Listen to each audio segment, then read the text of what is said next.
This podcast is a proud member of the Unidentified Network.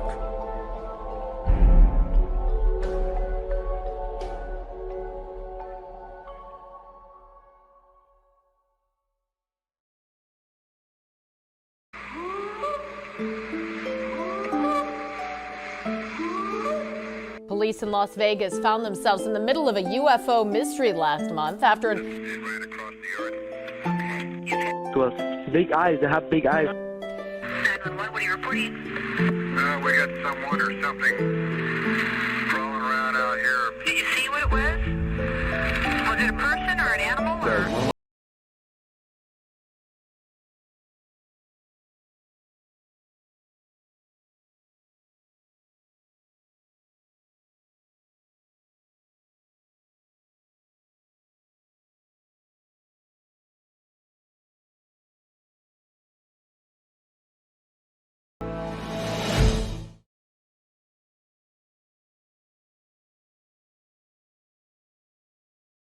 And welcome back to another Mythical Legends podcast. We're so glad to be back for this one. And we have our co-host, Jill Roberts. How are you, Nam?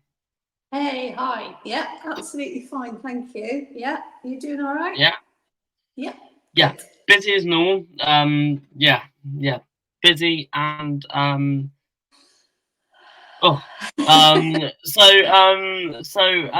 we have an amazing guest here today with us, and I can't wait to hear about his work. And he even had an encounter. So it is very, very exciting that we are going to hear from him today. Everyone who came to the Cryptid Conference UK, you may have seen some of his work on a table. Nan presented it amazingly well.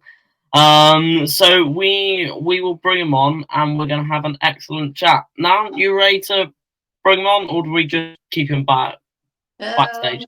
Let's let him have a word. Yeah, right. I think we might be interested. So please welcome to the stage, Mr. Timothy Wayne Williams. Hi guys, how you doing? Hey. How are you? I'm good. Thanks for letting me come not be backstage the whole time. I like that I'm going to be talking to you. Yeah, well, we thought we'd be kind. Yeah, I appreciate that. That's only this time, though. So, Tim, how are you, buddy? I'm good, man. Just hanging out here in Indianapolis, Indiana. Nice. Yeah. Wow. So, I'm going to get straight to it. Let's not joke around. Let's just get straight into it. So, what was your inspiration for getting into the cryptozoology world? Well, I remember it like it was yesterday. There was a show, a lot of people my age remember this show. It was very influential, and it was the show called In Search Of with Leonard Nimoy. That was on in the late 70s. And I remember my dad coming to get me and going, "You will not believe this show. There's this creature, in the Pacific Northwest, and they've got, film of it." And I couldn't believe it. He brought me in and showed me, brought me to the TV real quick. And was like, "You got to see this." And I was blown away. And ever since then, I've just been fascinated. That was the spark, definitely. Wow. I can spot similarities here, Daniel. Yeah, I was about to say that. So I started by watching Expedition Bigfoot. So we have kind of a bit of we both started watching TV. It's like some people get in by by actually seeing something or having an encounter. Some people get interested by reading books. No, what we did is sat on the sofa and just watched TV like normal people do. Yeah, so mine was they played the Patterson-Gimlin footage for the first time that I had ever saw that. It was like, there could really be monsters out there. It just sparked my imagination. Yeah. Yeah, pretty It's much what happened with Daniel. He had no interest and no knowledge of it, and that one show with his granddad, Mm. and they started to chat about it and watch more, and that was it. It's amazing how both of us, it's changed our lives. I mean, just in amazing ways. It really has. Yeah. So now, before we hear about this encounter, could you tell us what cryptid it was? Well, it actually, I don't know if you'd call it a cryptid. It was more like of an entity or maybe a demonic encounter. Maybe demonic might be a better word for it. It was something very spiritual and strange. And I also have an angelic encounter too. And I guarantee both these stories are very unique. You've never heard anything like it. They're bizarre. Wow.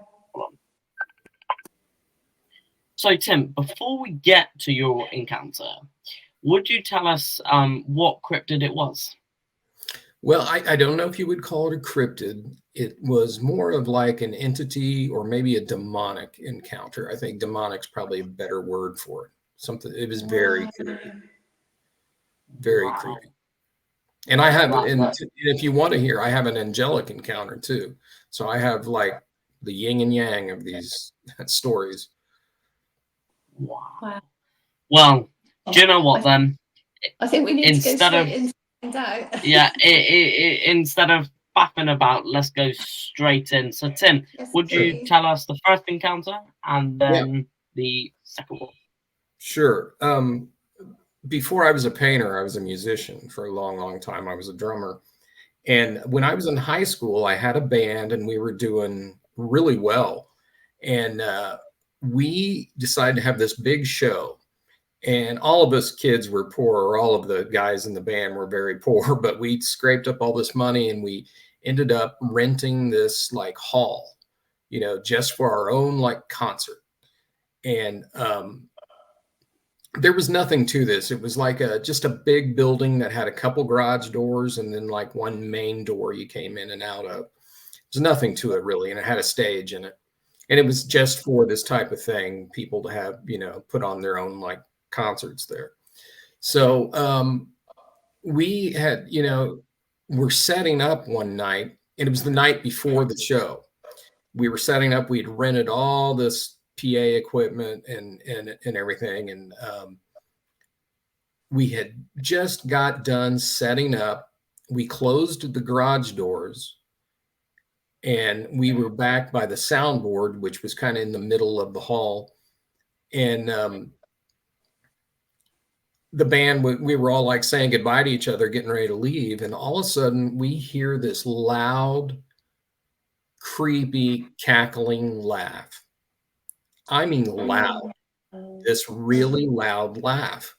And we all look up, and on the stage, sitting on top of one of our PA speakers, was this guy.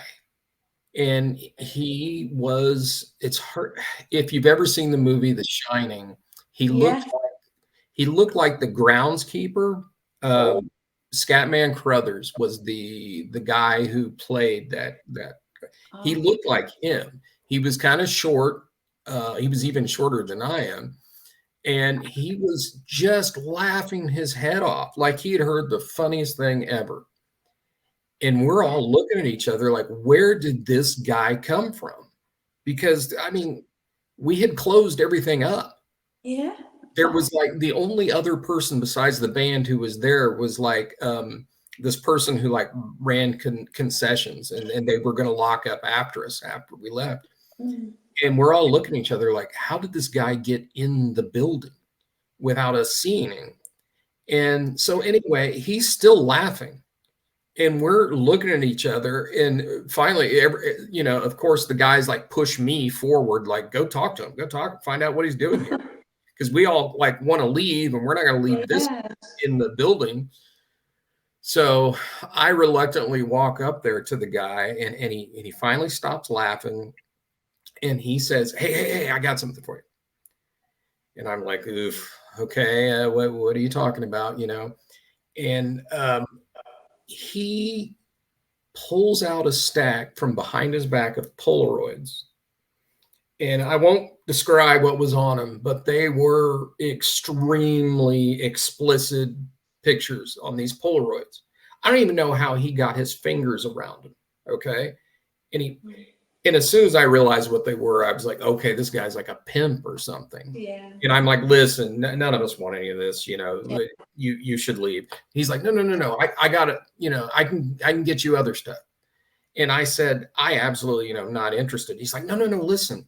And he got real serious, and he like made real close eye contact, real steady eye contact with me. He said, listen, and his voice kind of changed. And he was like, I can get you anything. And I mean, it creeped me out the way he said that. And I really felt like right then and there, this wasn't just some pimp or some guy selling drugs. This was something else. And thank God one of the guitarists finally came up behind me, and he was like, what is this guy doing? You know, and he kind of helped pull me back towards the, you know, soundboard. He was like, you know, I'm like, dude, you have to leave.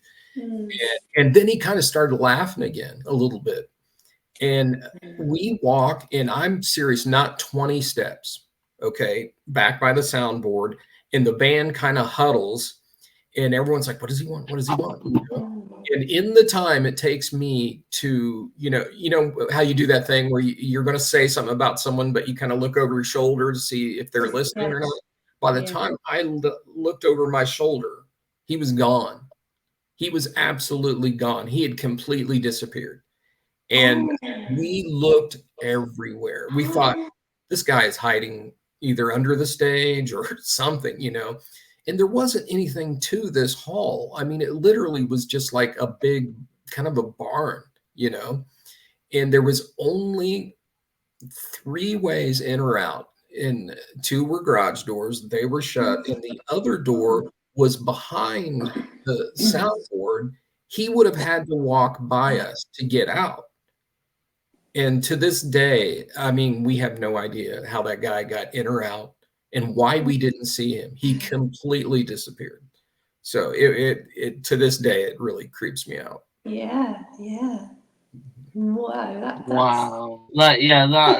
That's weird, Isn't it? Yeah, that you can't explain how someone can walk in a building and vanish within seconds. Yeah. I mean, he showed up like out of nowhere and then vanished. It's so weird. So weird. And you know, some people, I've talked to some people about it, and I was extremely poor back then. I just lived with my mom, and we had nothing. I mean, actually, my friends would bring me food. That's how poor we were. And some people were like, this was some demonic kind of thing going to offer you like to sell your soul or something, you know, because they knew you were desperate, you know, to become a famous, you know, musician. And maybe that's what it was all about. I don't know, but it felt that way, actually. Wow. That would link up. I would say that yeah, that would, but I can't explain that. And say when this was happening to him, how did you feel? What was going through your head? You know, at first I was really just annoyed. I thought, okay, some crazy person has got in somehow, and you know, I've got to chase him out. But once he got real serious, and I realized, you know, he's okay. You know, at first I thought, oh, he's drunk or something, you know. But then when he kind of changed, and you could tell, no, this guy is completely sober.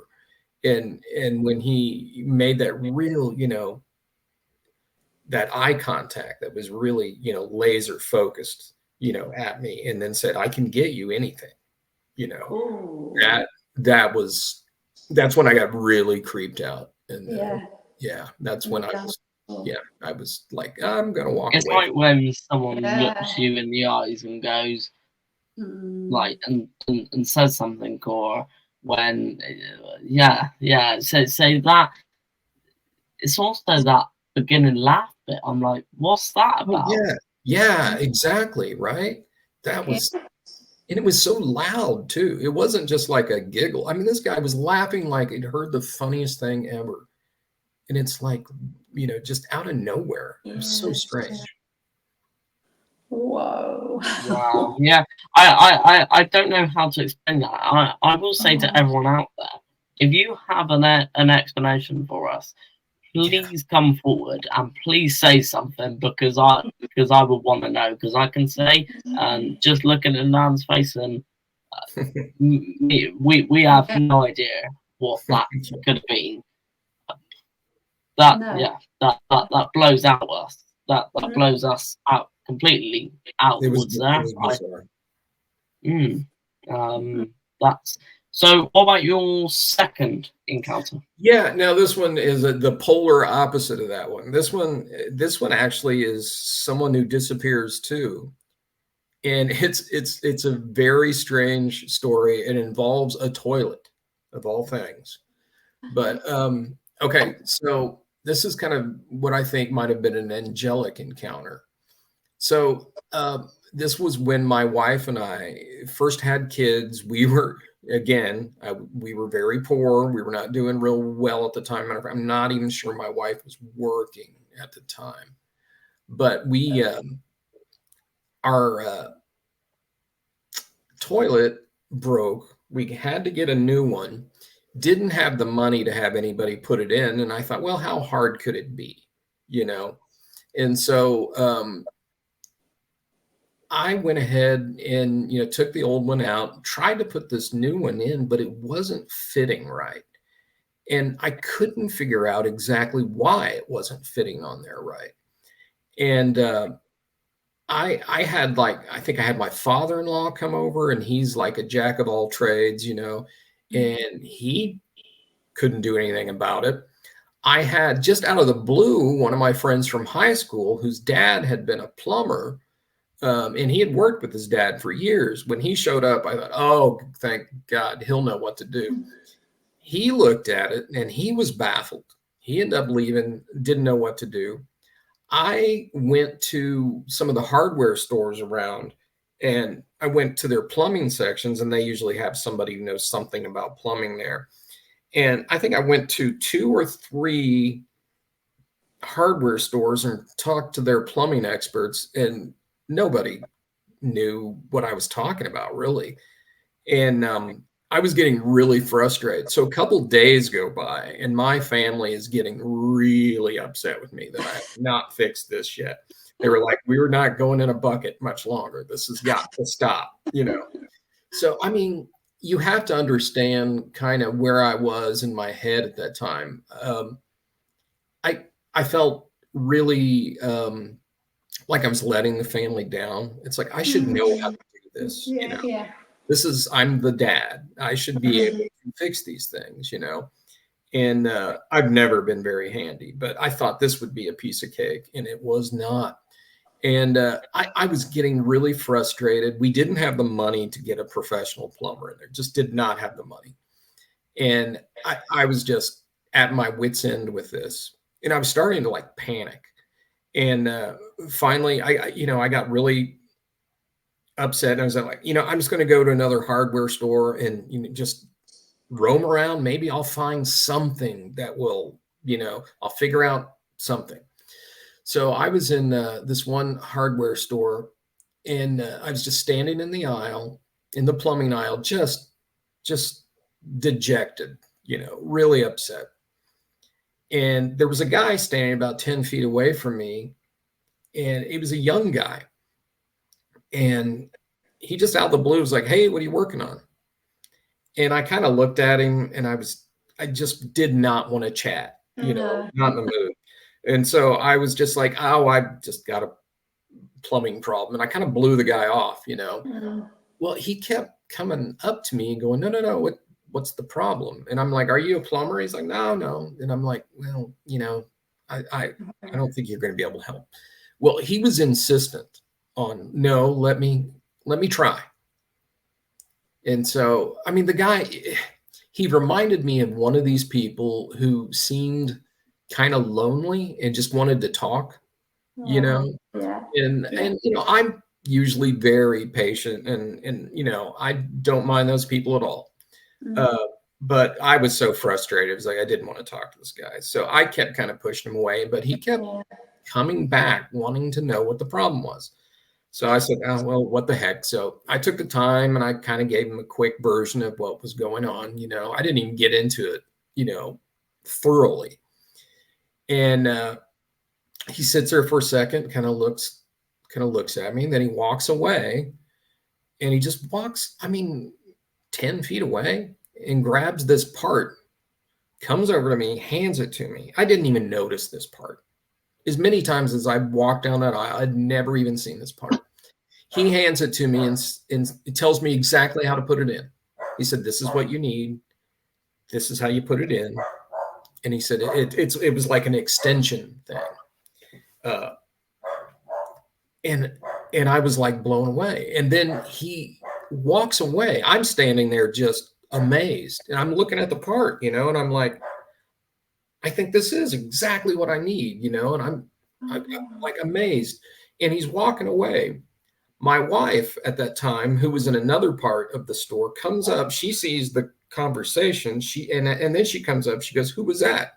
And I said, "This guy I think he just solved my problem. He just came up and handed me, you know, this part." And she said, "Did you thank him?" And I'm like, you know, I'm not sure if I did or not. I was just so amazed. So I saw him go just to the next aisle. So I take off real quick to go to the next aisle to thank him. And as soon as I turn the corner, he is gone. He is not there anymore. You know, I mean, there was nowhere he could have gone. I looked and looked through that part of the store. I'm not going to say I went through the whole hardware store. It was a gigantic hardware store. But I mean, I looked around quite a bit, and I never saw the guy again. And I took that part home, put it in. It worked exactly like he said it would. And, you know, I mean, he saved the day. Yeah. And I look back on it and I'm just like, I think that was kind of angelic, because I mean, as crazy it is, for something like that to happen, with a toilet situation. But I tell people, it's like, you don't understand how dejected and how upset I was, and really how much I was letting the family down. So that's that story. Wow. Yeah, that is interesting. Yeah, that's again, I can't explain that, and I'm sure Nan can't either. And say it's really hard to explain where and what happens. It's like when you see some out in the forest and you go, "What the hell was that?" And you go, you won't explain it. And if I'm going to be completely honest, I don't think you'll ever explain either of them. No. I don't think it's possible. Now, again, if anyone out there who's listening thinks that you have a way, contact me, and we'll see if we can find a way. But I am not sure there is a way to kind of, unless you have that on video. Yeah. That would have been interesting if I could have got a hold of like the footage and the the like store. Yeah. That would have been, I'd never even thought about that. That would have been crazy to go back, see if I could see if he disappeared or what. That remarkable encounters. So I'm gonna let everyone. I'm gonna let that sink in for a bit. Here the advert comes, and we will be back after the break.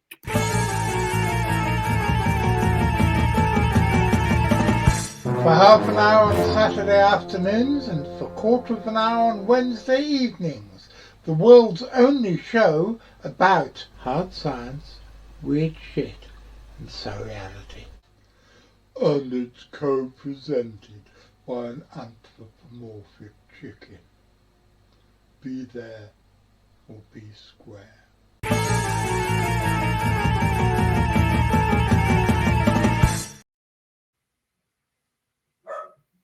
I can't explain There's that. something, some things in life you can't explain, and that advert is always one of them.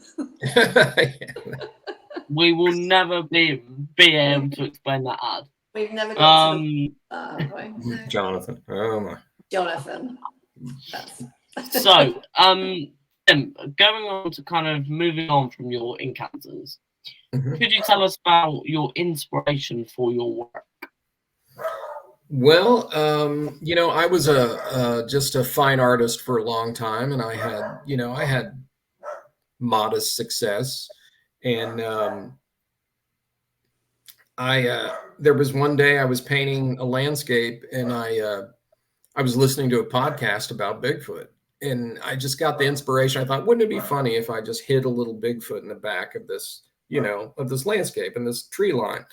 And so I did it, and I just thought it was funny. I thought it would be really funny, if I don't tell the person who buys it, and then maybe years later they walk by that painting, just catch the light just right, and they're like, "Wait a minute, what is that in the background?"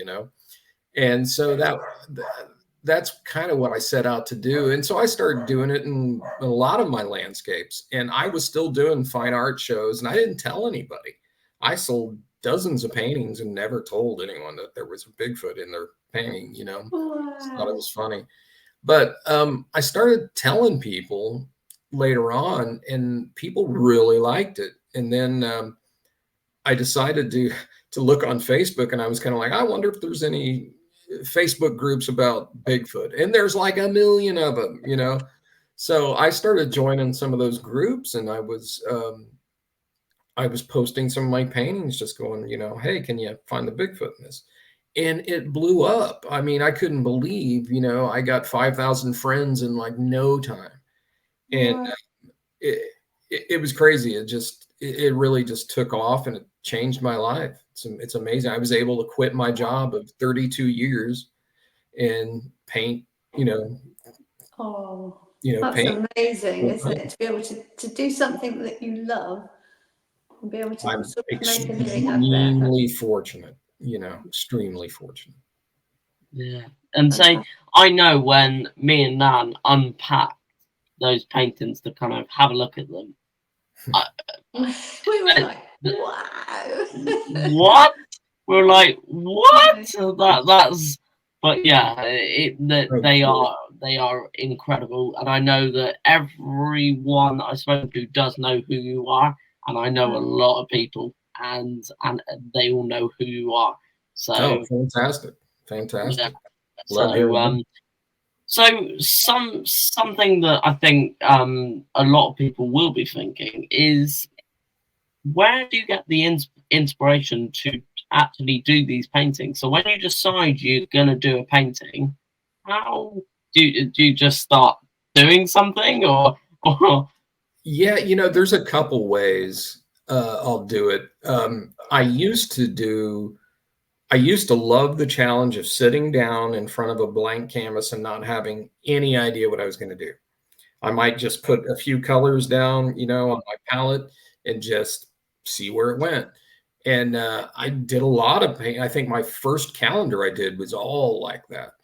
And I like that challenge, of just, not having any idea. But later on, I'll see, I might see somebody's pictures on Facebook of like, hey, we went hiking today, and I might like that scene. I always try to change it. I don't want to steal anybody's pictures or anything. I change it quite a bit, but I'll see a lot of pictures or, just anything really. And it'll inspire me, sometimes I just have an idea of like the sky, and I'll start and I'll just make the sky, and I'll just kind of go from there. So yeah, I don't use a lot of reference pictures. I don't paint outside a lot. Sometimes I do, but not very often. I probably should do it more. But I like doing most of the stuff just from imagination. Yeah, just see where it takes you. I suppose. Yeah, exactly. It evolve as you're doing it. And sometimes it's a train. Sometimes it's a train wreck. I'm not going to lie. So, I have a whole closet of what I call my closet of failures. And I'll take those out. I'll take those out sometimes and sand them down and paint right over them if I have to. So I'm getting low on. And say, and me personally, I do not have the patience to sit there and paint, and I know it would take quite a lot of patience. It one line long, and I'm like, no, throw it away, done. Yeah. Not doing it. And I'm sure it takes a lot of kind of perseverance to actually do those paintings, especially full time, where it's my only income. So it's like I might paint something and I might offer it up and no one may be interested in it. So I've got to paint something else right away. So I paint constantly. People are always saying, oh, you're really slamming these out. And I'm like, well, not really. I just paint all the time. I get up early and sometimes I paint till very late. And it's just, I mean, that's what I have to do to, keep, being destitute, really. It's a really stressful life though, isn't it? It's not as stressful as my day job I used to have. Oh my God, that was horrible. Used to come home full of rage from that. This is stressful, but in a different way. The stress challenges me. I'll be like, okay, nobody liked that painting. So this next one is going to blow everybody away, and that. Do you find that, somebody doesn't, it doesn't sell, but is that to that sort of set of people? Because there's got to be somebody out there that goes, that's perfect in my eyes. Yeah. It's got to be, everyone's got a different taste and they see different things, do they? I'm sure that must be it. We all know, don't we? We can pick up cards or something and go, oh, I like that. Do you? Oh, no, I don't. I prefer this. It's our own perspective, isn't it? Yeah, definitely. And that is the thing. And I love that. Matter of fact, this just happened yesterday. I had 2 paintings that I had thought, okay, no one's interested in them. I packed them away and forgot about them. And then I decided, I posted a bunch of paintings saying, oh yeah, I have these still available. Not thinking anything. And some lady was blown away by 2 of the paintings that I thought like, and bought them both yesterday. So I was thrilled with that. Wow. There you go. Yeah. So, yeah, that does happen. Those make my day. Where nobody likes it too. Yeah. To find the right product. Yeah. Wow. Excellent. So, okay, going from there then, Tim, where do you see your work going next? Where do you see yourself going in the cryptozoology world? I know we've talked about it in, my book, and Daniel was kind enough to write the foreword, and the book will be coming out probably later this month, God willing. So I'm really excited about that. But I think I'll be doing more books, and the book is my paintings with the hidden Bigfoot stuff in them. There is like a small story that kind of runs through the book, not a real detailed story. It's more about just searching for the Bigfoot in the paintings, but there is a kind of a story. And so it's weird. It's a bit of a game, but it's also kind of like a coffee table book. So it's got, it's got a few different things going for it. So I think that's where I see, that, and I want to do more shows. I'd like to head out west. I've been mostly doing shows in the Midwest, but I'd like to, go out to the, coast and do some shows, or the UK. Yeah, absolutely. Oh man, I would love to do that. Say we'll talk about that after the podcast, but Sure. saying that yeah, so Tim's book, and I wasn't going to mention it, but you did, so Sorry. that's all right, it's your book, mate. So we will be having Tim back on to talk about his book even more. So everyone who's out there, keep an eye out. I will hopefully have some copies with me as well. So if anyone wants to buy some copies from the UK, I hope I'll have some. And say I can't wait to have a look at it, Tim. Yeah, Yeah, definitely. Keep I an talked eye to the on it. publisher Can't wait. yesterday. Oh, I'm sorry, Jill. Go ahead. What you No, say? no, so just can't wait for that. Yeah, Your book I to come I out. talked to the publisher yesterday, Daniel, and we definitely are making getting you copies priority. So, not Brilliant. there. Brilliant. Yeah. So, Tim, mate, it's been my head is kind of blown from this podcast, and it's been incredible. That's what I'll Cool. say. Now, do you have any words for Tim before we finish? Just that was not what I was expecting at all. Those stories, I have to admit, I don't know what I was, but it certainly wasn't that. I told you they were very unique. They were very unique, and you were not going to ever hear anything like that before. I was pretty sure. Yeah. Wow. Cool. So, to everyone out there, we have had an amazing time talking to each other, and it's been an amazing podcast. So, thank you so much, Tim. Thank you. I'm honored. So, to everyone out there, go and visit Tim on Facebook, and he's at many shows over in the US, and he does some brilliant paintings, and I'm sure he would love to talk to you guys at some point. Don't forget to like and subscribe this episode, and go and watch our other episodes out there. And don't forget to visit the Mythical Legends website, www.mythicallegends.co.uk. And don't forget to visit our Facebook group online, Mythical Legends, My Bigfoot Myth. Okay, guys, we shall see you in the next podcast. Keep searching, stay mythical, and we'll see you very, very soon. Thanks, guys.